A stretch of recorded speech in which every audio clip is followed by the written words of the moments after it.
সুদানের সন্ত্রাসী হামলায় নিহত শান্তিরক্ষী মিশনের ৬ বাংলাদেশি সেনার জানাজা হবে ঢাকা সেনানিবাসের কেন্দ্রীয় মসজিদে। এরপর হেলিকপ্টারে করে নিজ নিজ ঠিকানায় পাঠানো হবে মরদেহ। ২০ সন্তানদের সমাহিত করা হবে যথাযথ সামরিক মর্যাদায়। এদিকে নিহত সেনা সদস্যদের বাড়িতে চলছে শোকের মাতম। প্রিয়জন হারানোর বেদনায় কাতর পরিবার। তাদের আহাজারিতে ভারী হয়ে উঠেছে পরিবেশ। গতকাল দুপুরে ঢাকার শাহজালাল আন্তর্জাতিক বিমানবন্দরে সেনা সদস্যের বহনকারী ফ্লাইটটি অবতরণ করে। এ সময় সামরিক বেসামরিক কর্মকর্তারা সম্মান জানান। ১৩ ডিসেম্বর সুদানের আবেই এলাকায় জাতিসংঘ শান্তিরক্ষা মিশনের একটি ঘাঁটিতে ড্রোন হামলায় শাহাদাত বরণ করেন ৬ শান্তিরক্ষী। সুদানের সন্ত্রাসী হামলায় নিহত শান্তিরক্ষী মিশনের ৬ বাংলাদেশি সেনার জানাজা হচ্ছে। আমরা সরাসরি চলে যাচ্ছি সেখানে।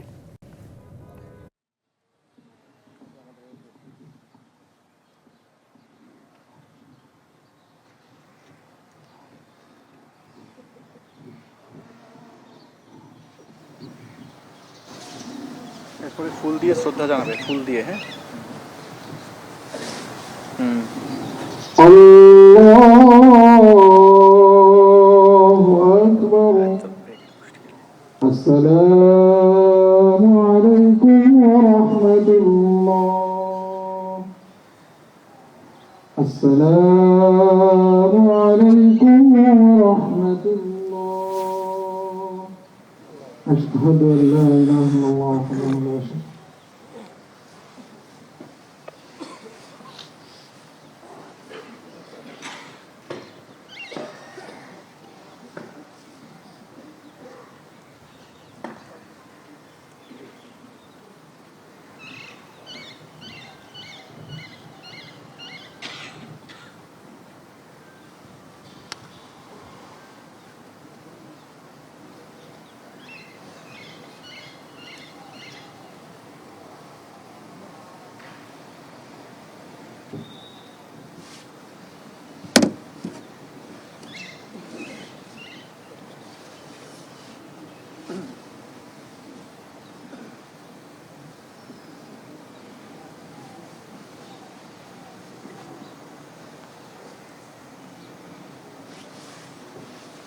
সম্মানিত সুধী, এখন পুষ্পস্তবক অর্পণের পালা।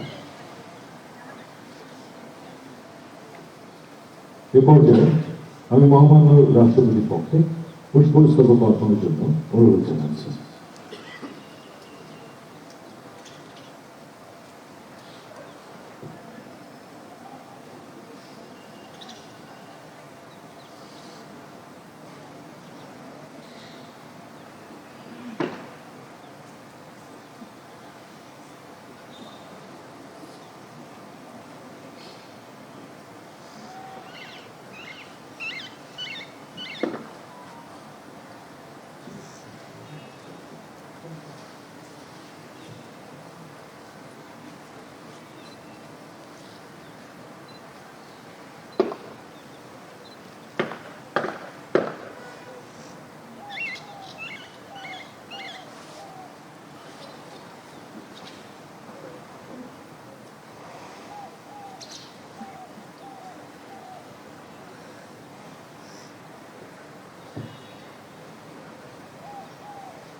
রাজধানীর মিরপুরে এনসিপির ৬ নেতাকর্মীকে কুপিয়ে জখম করা হয়েছে।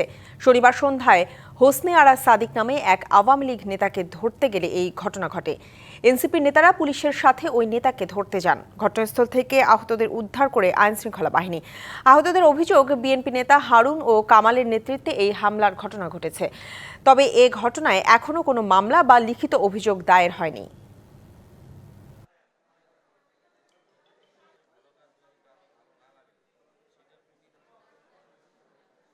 পিচ্চি কামাল এবং হারুন রশিদ সহ অন্যান্য যারা জড়িত সহ মুক্তিযুদ্ধ প্রজন্ম লীগ হোসনে আরা সহ এদেরকে অতি দ্রুত যেন আটক করা হয়।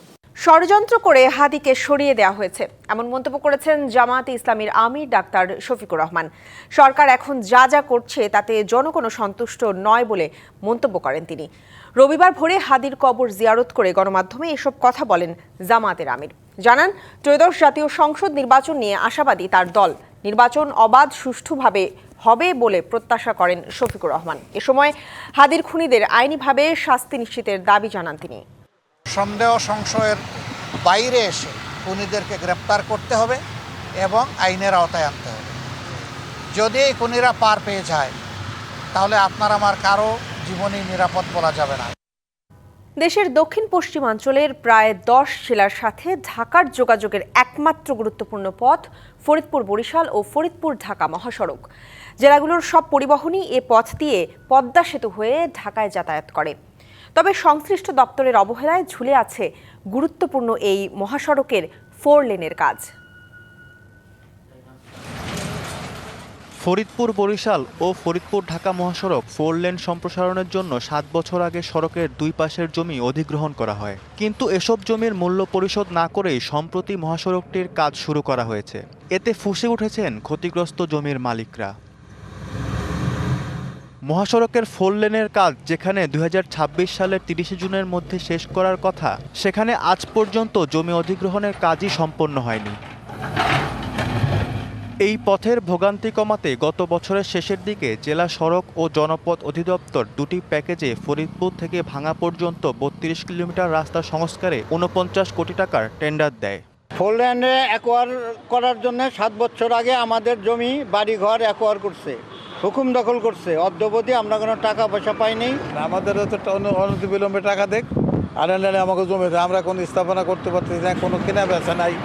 এই ব্যাপারে প্রশাসনের কাছে আমাদের আকুল আবেদন, ভালো একটা ফয়সালা দিক। অনেকাংশে যে রাস্তার ক্ষতিগ্রস্ত ছিল সেখান থেকে বিভিন্ন ধরনের যে সমস্যাগুলো ছিল, গর্ত ছিল, সেগুলো কমে আসছে। আশা করি খুব দ্রুততার সাথেই কাজগুলো আরও বেগবান হবে এবং এখানকার যে দুর্ভোগ কমিয়ে আসবে। এই অধিগ্রহণটি প্রথমে একটু বিলম্বিত ছিল, 2021 সনে শুরু হয়। পরবর্তীতে এখন আমরা খুবই দ্রুততার সাথে কাজ করছি এবং একটা প্রত্যাশিত লেভেলে কাজটা পৌঁছেছে এবং এটা খুব ত্বরিতভাবে এগিয়ে যাচ্ছে। দুর্ভোগ লাঘবে অধিগ্রহণকৃত জমির মূল্য পরিশোধ করে মহাসড়কটি 4 লেন সম্প্রসারণের কাজ দ্রুত শেষ হবে, এমনটাই প্রত্যাশা এলাকাবাসীর। DBC news desk. চট্টগ্রাম বন্দরের সম্ভাবনাময় প্রকল্প বে টার্মিনালের পরিকল্পনা জানতে প্রকল্প এলাকা পরিদর্শন করেছে বিশ্ব ব্যাংকের একটি প্রতিনিধি দল। এদিকে চট্টগ্রাম বন্দরের 5ম টার্মিনাল হিসেবে লালদিয়ার চরের কাজ শুরু হবে আগামী বছরের মাঝামাঝিতে। বে টার্মিনাল ও লালদিয়া টার্মিনাল চালু হলে শুধু বন্দরের সক্ষমতা নয়, অনেক সীমাবদ্ধতার অবসানও ঘটবে। বাংলাদেশের ইতিহাসে সর্ববৃহৎ $800 কোটি বিদেশি বিনিয়োগ হচ্ছে বে টার্মিনাল প্রকল্পে। স্রোত থেকে বে টার্মিনালকে রক্ষায় বাঁধ বা ব্রেক ওয়াটার তৈরি ও খনন কাজের জন্য বিশ্ব ব্যাংক গত জুনে $65 কোটি ঋণ অনুমোদন দেয়। তবে এখনও কাজ শুরু করা সম্ভব হয়নি। 2500 একর ভূমিতে গড়ে উঠবে এই টার্মিনাল। 6 কিলোমিটার দীর্ঘ এই বে টার্মিনালে 24 ঘন্টা জাহাজ নোঙর করতে পারবে। 1225 মিটার দীর্ঘ 2টি কন্টেইনার টার্মিনাল এবং 1500 মিটার দীর্ঘ একটি মাল্টিপারপাস টার্মিনাল সহ মোট 3টি টার্মিনাল তৈরির কথা রয়েছে এখানে। ড্রয়িং ডিজাইনের উপর একটা ড্রাফট রিপোর্ট রেডি করেছে, সেটার উপরেই এখন যাচাই বাছাই হবে, আলাপ আলোচনা হবে এবং এর পরবর্তী একটা হয়তো স্টেক হোল্ডার মিটিং হতে পারে। দেন পরবর্তী পদক্ষেপে আমরা যাব, টেন্ডারিং প্রসেসে বা কার্যক্রম শুরু করার যে প্রক্রিয়া, সে প্রক্রিয়াতে আমরা যাব। লালদিয়ার চর টার্মিনাল চালু হলে নাইট নেভিগেশন এবং বড় জাহাজ ভেড়ানোর ব্যবস্থা দেশের শিপিং বাণিজ্যে যোগ করবে ভিন্ন মাত্রা। আমরা চাই বিদেশিরা আসুক, আমার এখানে লোকজন ট্রেন্ড হোক, আমার বন্দর উন্নত হোক, আমাদের টেকনোলজি থেকে শুরু করে সব কিছু যেন আমরা আগাই যেতে পারি। বিগত অনেক বছর ধরে কিন্তু বন্দরের সম্প্রসারণ হয়নি। বিদেশিদের সাথে একটা চুক্তি করা হচ্ছে, সেটা যদি প্রতিষ্ঠা হয় আমাদের বন্দরের প্রসার হবে এবং আমাদের এখানে সুযোগ সুবিধা এবং সেবার মান উন্নত হবে। এই সেবার মান উন্নত হলে আমাদের বিদেশি ক্রেতারা কিন্তু আকৃষ্ট হবে, বিদেশি বিনিয়োগ আকৃষ্ট হবে। 2028 সালের মধ্যে ব্রেক ওয়াটার ও চ্যানেল নির্মাণের কাজ শেষ হওয়ার কথা রয়েছে, আর 2030 সালের মধ্যে জাহাজ নোঙর করতে পারবে বে টার্মিনালে। মাসুদুল হক, ডিবিসি নিউজ, চট্টগ্রাম। 60 বছরের পুরনো ঐতিহ্যবাহী নোয়াখালী সরকারি কলেজ। ঐতিহ্য ও ইতিহাসের সাক্ষী এ প্রতিষ্ঠান 2টি ক্যাম্পাসে বিভক্ত। 20,000 শিক্ষার্থীর জন্য নতুন ক্যাম্পাসের 8টি ভবনের মধ্যে 6টি ঝুঁকিপূর্ণ। এতে আতঙ্কে শিক্ষক শিক্ষার্থীরা। একটি ভবনের অনুমোদন হয়েছে, বরাদ্দ পাওয়া সাপেক্ষে নির্মাণ কাজ শুরু করা হবে বলে জানিয়েছে শিক্ষা প্রকৌশল অধিদপ্তর। 1963 সালে একাদশ শ্রেণীর কার্যক্রমের মধ্যে দিয়ে প্রতিষ্ঠিত হয় কলেজটি। তবে জাতীয়করণ হয় 1968 সালে। পর্যায়ক্রমে ডিগ্রি অনার্সের পাশাপাশি শুরু হয় মাস্টার্স কোর্স। 20,000 শিক্ষার্থী, শিক্ষক কর্মকর্তার জন্য 8টি ভবন থাকলেও এর মধ্যে 6টি ঝুঁকিপূর্ণ। 35 বছরেও হয়নি সংস্কার। বেশিরভাগ ছাদের পলেস্তারা খসে পড়ছে, বিম থেকে বেরিয়ে এসেছে রড, জানালা ডেবে কাঁচ ভেঙে গেছে, গ্রিল চেপে আছে ভীমে। ঝুঁকির মধ্যেই চলছে একাডেমিক কার্যক্রম। শিক্ষক ও শিক্ষার্থীদের অভিযোগ, বর্ষায় সব কক্ষেই পানি ঢুকে। এটার অনেক জায়গায় ফাটল দেখা দিয়েছে, এগুলো থেকে বৃষ্টির সময় পানি পড়ে এবং আস্তরণগুলো ভেঙে ভেঙে পড়ে। এছাড়াও আমাদের যে দরজা জানলার গ্রিলগুলো আছে সেগুলো ডেবে গিয়ে অনেকটা বসে গিয়েছে। বেশিরভাগ বিল্ডিংয়ের অবস্থায় খুবই শোচনীয়, পলিস্টার পড়ে গেছে, বিল্ডিংয়ের বিভিন্ন ইট খুলে পড়ে যাচ্ছে।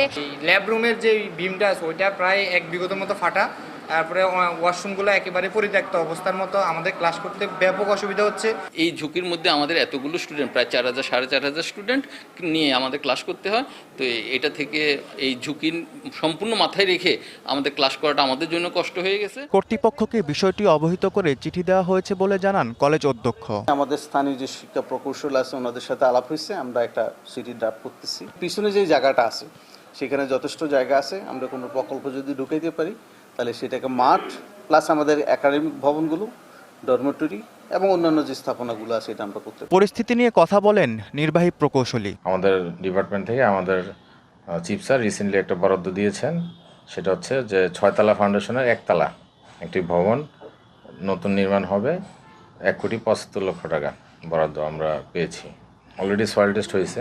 জাতীয় বিশ্ববিদ্যালয়ের অধীনে থাকা কলেজগুলোর তালিকায় নোয়াখালী সরকারি কলেজের অবস্থান ভালো হওয়ায় জেলার 9টি উপজেলা ছাড়াও পাশের লক্ষ্মীপুর ও ফেনীর অনেক শিক্ষার্থী এখানে পড়তে আসেন। DBC news desk. নরসিংদী পৌর শহরে কলেজের ছড়াছড়ি, আবাসিক ভবন, এমনকি 2-3টি কক্ষ নিয়েও চলছে প্রতিষ্ঠান। শুধুমাত্র ব্রাহ্মণ নদীর আধা কিলোমিটারের মধ্যেই রয়েছে 20টি কলেজ।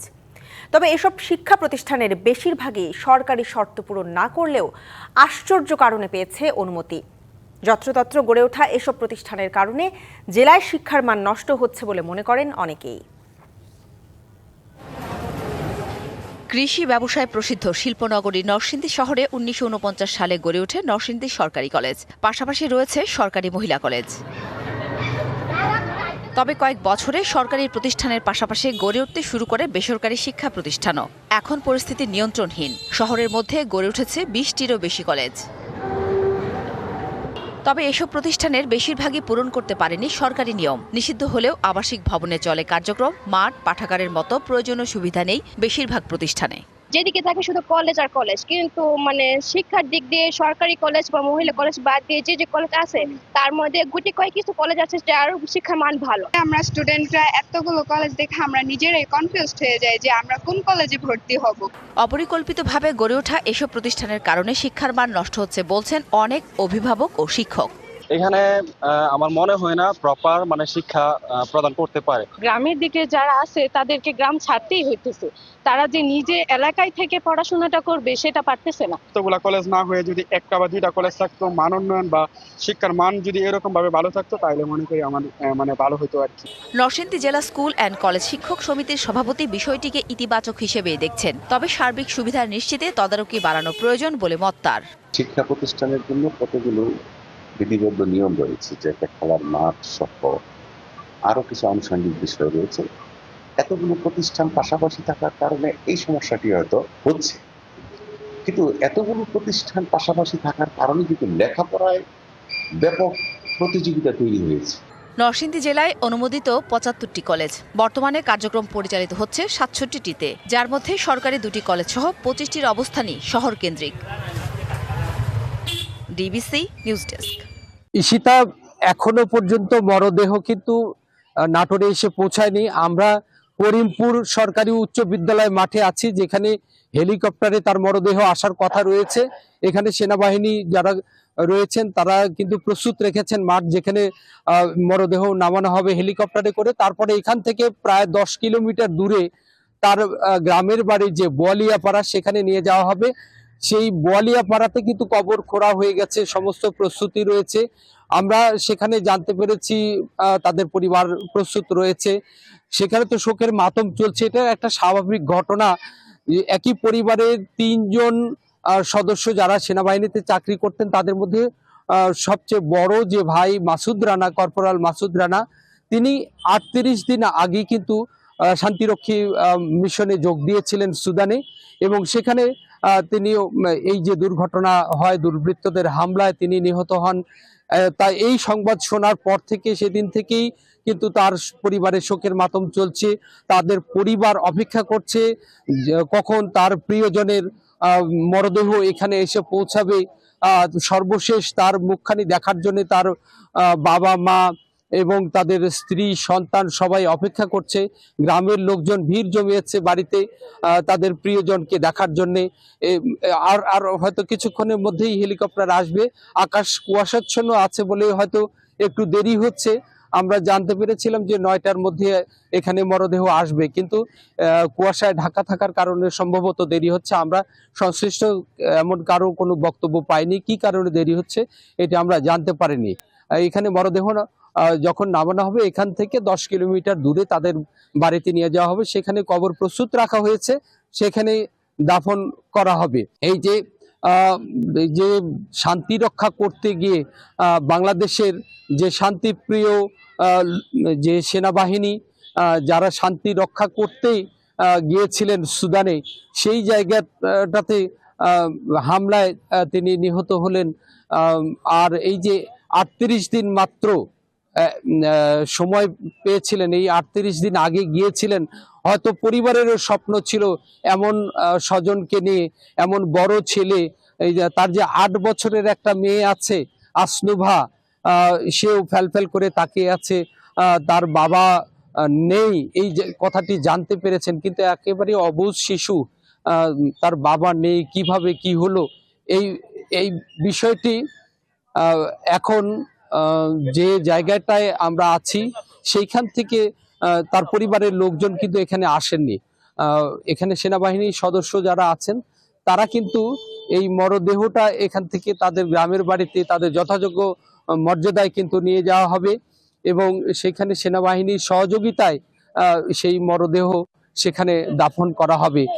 এলাকায় কিন্তু একটা শোকের একটা আবহ তৈরি হয়ে আছে সেদিন থেকেই, এবং এটা একেবারে খবর পাওয়ার পর থেকেই তাদের পক্ষে এই শোকটা বহন করে রাখা, এত সময় ধরে অপেক্ষা করা কখন তাদের প্রিয়জনের সেই মরদেহটি আসবে এবং তাদের বাবা মা তাদের সেই প্রিয় মুখটি সর্বশেষ দেখতে পাবে, এমনটি অপেক্ষা করে আছে। অপেক্ষার অবসান হবে হয়তো আর কিছুক্ষণ পরে, যখন হেলিকপ্টারে করে সেই প্রিয়জনের মরদেহ এসে এই করিমপুর সরকারি উচ্চ বিদ্যালয় মাঠে এসে নামবেন। তারপরে সেখান থেকেই সেই মরদেহ তার গ্রামের বাড়িতে নিয়ে যাওয়া হবে এবং সেখানে জানাজা শেষে দাফন করা হবে। ঈশিতা, এই পর্যন্ত ছিল সর্বশেষ নাটোরের করিমপুর সরকারি উচ্চ বিদ্যালয় মাঠ থেকে মাসুদ রানার মরদেহ আসার খবর। পরিতোষ, আপনাকে ধন্যবাদ। ওসমান হাদির হত্যার বিচারের দাবিতে এবার রাজপথে উত্তাল আন্দোলন গড়ে তুলেছে ইনকিলাব মঞ্চ। গতকাল 24 ঘন্টার মধ্যে খুনিদের বিচারের বিষয়ে স্পষ্ট ঘোষণা দেওয়ার আলটিমেটাম দিয়ে শাহবাগ ছাড়েন আন্দোলনকারীরা। শনিবার বিকালে হাদির দাফনের কাজ শেষ হওয়ার পর দলে দলে মিছিল নিয়ে সাধারণ মানুষ জড়ো হন শাহবাগ মোড়ে। যোগ দেন ইনকিলাব মঞ্চের সদস্য ও ওসমান হাদির পরিবারের সদস্যরাও। এ সময় হাদি হত্যার বিচারের দাবি জানান তারা। দেশের বিভিন্ন প্রান্ত থেকেও এই বিক্ষোভে যোগ দেন অনেকে। হাদি হত্যার বিচারের দাবিতে অনড় অবস্থানে তার সহযোদ্ধা ও সমর্থকরাও। পাশাপাশি খুনের পরিকল্পনার সঙ্গে যারা জড়িত সবাইকে বিচারের আওতায় আনারও দাবি জানিয়েছে সংগঠনটি। আজ বিকেলের মধ্যে সরকারের কোনো জবাব না এলে আবারও অবস্থান নেয়ার হুঁশিয়ারি দেন তারা। স্বরাষ্ট্র উপদেষ্টা এবং প্রধান উপদেষ্টার বিশেষ সহকারীকে মানুষের সামনে এসে জবাব দিতে না পারলে পদত্যাগ করতে হবে বলেও আলটিমেটাম দেয়া হয়।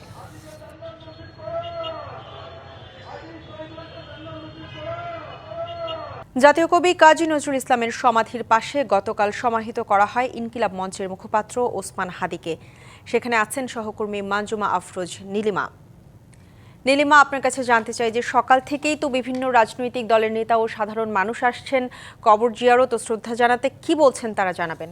আমি বর্তমানে অবস্থান করছি ঢাকা বিশ্ববিদ্যালয়ের ক্যাম্পাসে এবং এখানে আপনারা আমার পিছনে দেখতে পাচ্ছেন যে সাধারণ মানুষের কিন্তু একটু ঢল নেমেছে। কাল আপনারা জানেন যে একদিনের জন্য জাতীয় শোক ঘোষণা করেছিল অন্তর্বর্তী সরকারের প্রধান উপদেষ্টা এবং তারপর থেকে কিন্তু 4:30টার পরে যারা জানা যায় উপস্থিত হতে পারেননি বিভিন্ন শ্রেণী পেশার সাধারণ মানুষ থেকে শুরু করে উচ্চপদস্থ কর্মকর্তা এবং নিম্ন শ্রেণীর মানুষেরও কিন্তু আমরা এখানে উপস্থিতি দেখতে পাচ্ছি। আমি এখানে আপনাদেরকে জানিয়ে দিতে চাই, আমি সকাল থেকে এখানে অবস্থান করছি এবং সকাল থেকেই মানুষের ঢল কিন্তু ঠিক এরকম ছিল। দেশব্যাপী হাজার হাজার মানুষ এখন বিভিন্ন স্থানে তার স্মরণে দাঁড়িয়েছেন এবং তার ব্যতিক্রম হয়নি ঢাকা বিশ্ববিদ্যালয় ক্যাম্পাসে। তার কবর জিয়ারত করতে আমরা এখানে দেখছি মানুষ দুহাত তুলে দোয়া করছেন এবং মানুষ শুধুমাত্র এক নজর তার কবরটি দেখতে কিন্তু বিভিন্ন স্থান থেকে এসেছেন। আমরা এখানে দেখতে পাচ্ছি যে দুহাত তুলে সাধারণ মানুষ কিন্তু তার জন্য দোয়া করছেন এবং তাদের একটাই আশা, তাদের একটাই ইচ্ছা, শোকের এই মুহূর্ত যেন সকলের মাঝে ছড়িয়ে যায় এবং এই শোকের যে মুহূর্তটা তারা শুধুমাত্র বাংলাদেশ বিনির্মাণের জন্য একজন যুব নেতাকে হারিয়েছেন, এই দুঃখ কিন্তু প্রতিটি মানুষের মাঝেই প্রকাশিত হচ্ছে। এবং আমরা কিছুক্ষণ আগেও কিন্তু এখানে ভিড় ছিল না, কিন্তু দিন যত বাড়ছে তাহলে কিন্তু আমরা দেখতে পাচ্ছি এখানে জনসমাগমও কিন্তু বাড়ছে। এখানে নারী পুরুষ নির্বিশেষে সবাই এখানে আসছেন এবং নিম্ন শ্রেণীর মানুষের এখানে আমরা একটা প্রতিনিধিত্ব দেখতে পাচ্ছিলাম। একটু আগেও এখানে নিম্ন শ্রেণীর কিন্তু মানুষ ছিল, তারা শুধুমাত্র এই কবরটি দেখতে এসেছিল এবং কবরের আশেপাশে সব কিছু নিরাপত্তা কর্মীরা রয়েছেন, তারা কিন্তু ভিতরে ঢুকতে দিচ্ছেন না। কালকে যেরকম পরিস্থিতি ছিল যে জনসাধারণ কিন্তু ভিতরে ঢুকে এবং সবাই কিন্তু কবরটা দেখেছেন কিংবা ছুঁয়ে দেখেছেন, কিন্তু আজকে কিন্তু সেই রকম পরিবেশ একেবারেই নেই এবং সংবাদ মাধ্যম অর্থাৎ মিডিয়া কর্মী যারা আছেন তাদেরকেও কিন্তু ভিতরে প্রবেশ করতে একেবারেই দেওয়া হচ্ছে না। আমরা সবাই বাহিরে আছি এবং আপনারা জানেন যে আমি আপনাদেরকে আরেকবার এখানে দেখানোর চেষ্টা করব যে এখানে কিন্তু সবাই বাহিরে দাঁড়িয়ে কিন্তু মোনাজাত করছেন, সবাই বাহিরে দাঁড়িয়ে মোনাজাত করছেন এবং সবাই কিন্তু সবার মনে একই কথা, একই ধরনের ইচ্ছা যে এই শোকের মুহূর্তটা যেন আর কখনো না আসে এবং দেশের নিরাপত্তা জোরদার করার জন্য কিন্তু সাধারণ মানুষ এখানে জোরদারের কথা কিন্তু বলেছেন। আপনারা জানেন যে সকাল থেকে এখানে এসেছিলেন জামায়াতের আমির ডক্টর শফিকুর রহমান এবং তিনি এসে কবর জিয়ারত করে গেছেন, যেহেতু কাল তিনি আসতে পারেননি। এবং আমরা সময়ের সাথে সাথে আমরা জানি যে এখানে কিন্তু বিভিন্ন রকম নেতাকর্মীরা আসবেন, বিএনপির এবং ইনকিলাব মঞ্চের নীলিমা, আপনাকে ধন্যবাদ। ত্রয়োদশ জাতীয় সংসদ নির্বাচন ও গণভোট সামনে রেখে আইনশৃঙ্খলা পরিস্থিতির সার্বিক অবস্থা পর্যালোচনায় 3 বাহিনীর প্রধানের সঙ্গে আজ বৈঠকে বসছেন প্রধান নির্বাচন কমিশনার এএমএম নাসির উদ্দিন। বেলা 12টায় রাজধানীর আগারগাঁওয়ে নির্বাচন ভবনে এই সভায় থাকবেন সেনাবাহিনীর প্রধান জেনারেল ওয়াকারুজ্জামান, নৌবাহিনী প্রধান অ্যাডমিরাল মোহাম্মদ নাজমুল হাসান ও বিমান বাহিনীর প্রধান air chief marshal Hasan Mahmud Khan. এরপর দুপুর 2:30টায় নির্বাচন ভবনের সম্মেলন কক্ষে আইনশৃঙ্খলা সংক্রান্ত উচ্চ পর্যায়ের বৈঠক হবে।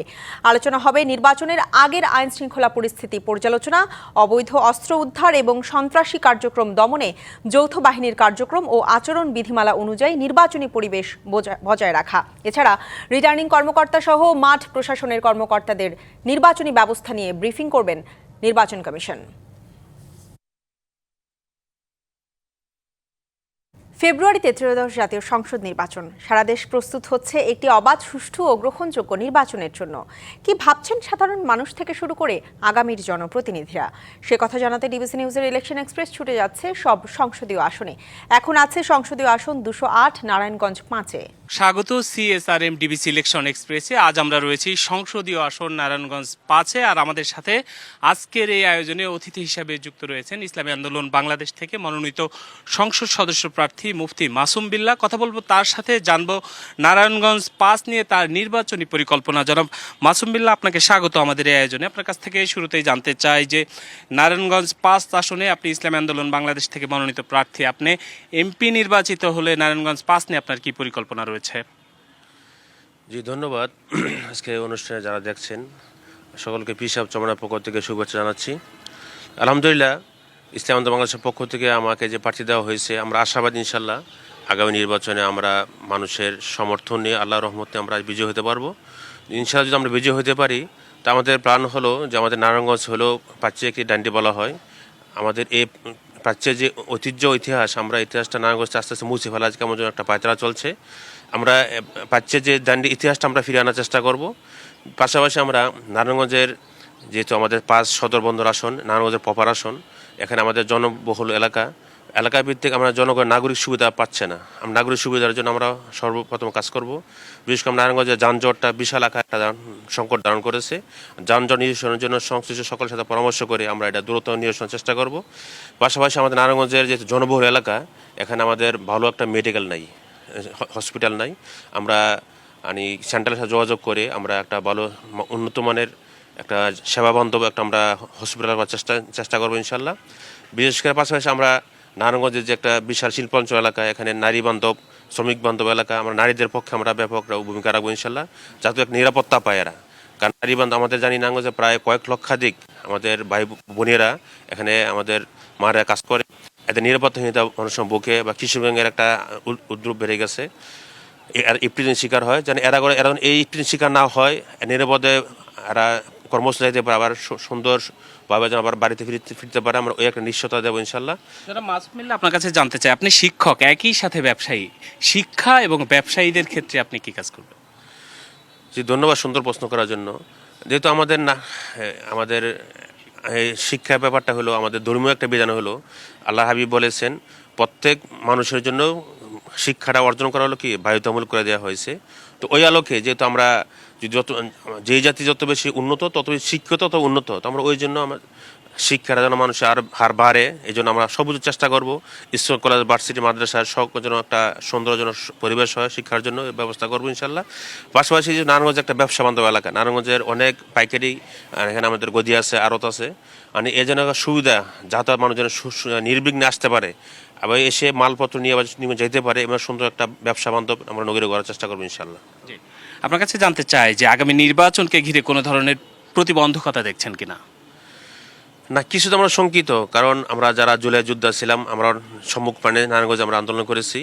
যেহেতু আমাদের ওসমান হাদি ভাই রহমতুল্লাহ আলাই শহীদ হওয়ার পরে আমরা সবাই একটু শঙ্কিত হয়ে গেছি, কারণ যারা আমরা দেশের স্বার্থে, মানবতার স্বার্থে, জনগণের কল্যাণে আমরা কথা বলি, সত্য কথা বলতে যাই, তখন আমরা অনেক সময় আতঙ্কিত হয়ে যাই। আমরা ভাবি যে আমরা নিরাপদে বাড়ি যেতে পারবো কিনা এই মানুষের সাথে থেকে গিয়ে কথা বলতে গিয়ে। কিন্তু আমরা আশাবাদী দেশের স্বার্থে, জনতার স্বার্থে, মানবতার কল্যাণে, আমাদের আসনের জনগণের কল্যাণে আমি জীবন উৎসর্গিত প্রস্তুত, কিন্তু তাদের সেবা দিতে আমি রাজি আছি ইনশাল্লাহ। আপনার কাছে সবশেষ জানতে চাই, আপনি 8 দলের মনোনীত প্রার্থী যদি নির্বাচিত হন, অন্যদের নিয়ে কিভাবে কাজ করবেন? দেখেন, যা সুন্দর একটা পরিবেশ বাংলাদেশ সৃষ্টি হয়েছে, মানুষের স্বাধীনতা পর থেকে অদ্য পর্যন্ত 54 বর্ষ মানুষে দেখেছে যে অনেক দলে অনেক নেতা শাসন দেখেছে। এবার মানুষের পক্ষে একটা আওয়াজ আসছে যেমন একটা বিকল্প ইসলামী একটা শাসন চাই, এরা আমরা দেখি নাই। এই জন্য পীর সাহেব চরমনার পক্ষ থেকে 8 দলের থেকে একটি প্রতীক আসবে। 8 দল হবে মাঠে, কিন্তু প্রতীক হবে একটা। প্রতীকের মধ্যে যদি আমাদের হাত পাকা আছে, ইনশাল্লাহ আমরা সবাইকে নিয়ে কাজ করব। একান্ত হাত পাকা নাও আসে, তো বিকল্প অন্য 8 দলের যে কোনো প্রার্থী আসে, আমরা সকলে তার পক্ষে মিলে আমরা কাজ করবো ইনশাল্লাহ। অসংখ্য ধন্যবাদ আপনাকে আপনার মূল্যবান সময় আমাদেরকে দেওয়ার জন্য। প্রিয় দর্শক, আমাদের পরবর্তী আয়োজন বেলা 12টায় দেখার আমন্ত্রণ রইল। সেই পর্যন্ত সবাই CSRM ডিবিসি ইলেকশন এক্সপ্রেসের সাথেই থাকুন। ডিবিসি সংবাদে এই ছিল এখনকার মতো। ডিবিসি নিউজের সংবাদগুলো পড়তে ভিজিট করুন dbcnews.tv আর ভিজিট করুন ডিবিসির ফেসবুক পেজ এবং ইউটিউব চ্যানেল। ডিবিসির সঙ্গে থাকুন।